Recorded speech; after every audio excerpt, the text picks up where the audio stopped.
ఏంటి నాకు కళ్ళు నొప్పి వస్తున్నాయి, స్పెక్స్ ఏమైనా ఇస్తే. 24 గంటలు ఫోన్లు చూసుకుంటూ ఉంటే కళ్ళు నొప్పులు రాకపోతే ఇంకేం వస్తాయి? బుక్ ఓపెన్ తీసి చదువు అన్ని నొప్పులు పోతా. స్కూల్కి వెళ్ళను నాన్న. ఏం పోయి కాదు, కాళ్ళు నొప్పి పెట్టేస్తున్నాయి, తల తిరుగుతుంది, చేతులు కూడా షివర్ అయిపోతున్నాయి నాన్న. బాలబాబు సినిమాకి వెళ్దాం వచ్చింది. వెళ్దాం నాన్న. కాళ్ళు పడినావు, కీళ్ళ పడినావు. రే ఆగు, బుక్ తీసావు.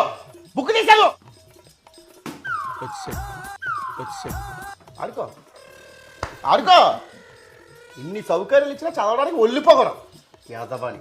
అదే నా చిన్న వయసులో అయితే స్ట్రీట్ లైట్ కింద కూర్చొని చదువుకున్నాను తెలుసా. మా రమ్మ ఏంటి అలా చెప్పింది? నీకు చదువు అవ్వలేదని నేను తీసుకెళ్ళి పొలంలో పడిచాడు కదా తాత. నాకు బ్యాట్ కావాలి నాన్న, మా ఫ్రెండ్స్ దగ్గర ఓ బ్యాట్లు ఉన్నాయి. అదే ఫ్రెండ్స్ దగ్గర టెక్స్ట్ బుక్లు కూడా ఉన్నాయి. ఎప్పుడైనా అడిగా టెక్స్ట్ బుక్ కొనమని. సరే నాన్న, 2 టెక్స్ట్ బుక్లు కొను.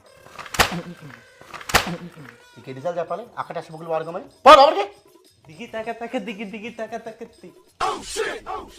ఆఫీసు వేరా వెయ్యు దిగ్గి తక్క వెయ్యు. మీ డాన్స్ ఎరగ తీసేస్తున్నాడుగా మాస్టర్. మనోడి చదువు తప్పించి అన్ని వచ్చు గుడిసెట్టి అదొకటి. అది బుక్ ఓపెన్ తీసి చదవమను అస్సలు చదవడు. యానిమేటెడ్ ఫ్యాషన్ కదా డాన్స్ వస్తాడు. డాన్స్ గుడిసెట్టి అదవా. దిగ్గి అయిపోయిన తర్వాత బుక్ ఓపెన్ చేసి చదువు. గాలివాన్లో విసిరకర్ల మేవాడి మొహం మొహం చూడు, పోతావురా రేయ్, నాశనం అయిపోతావు.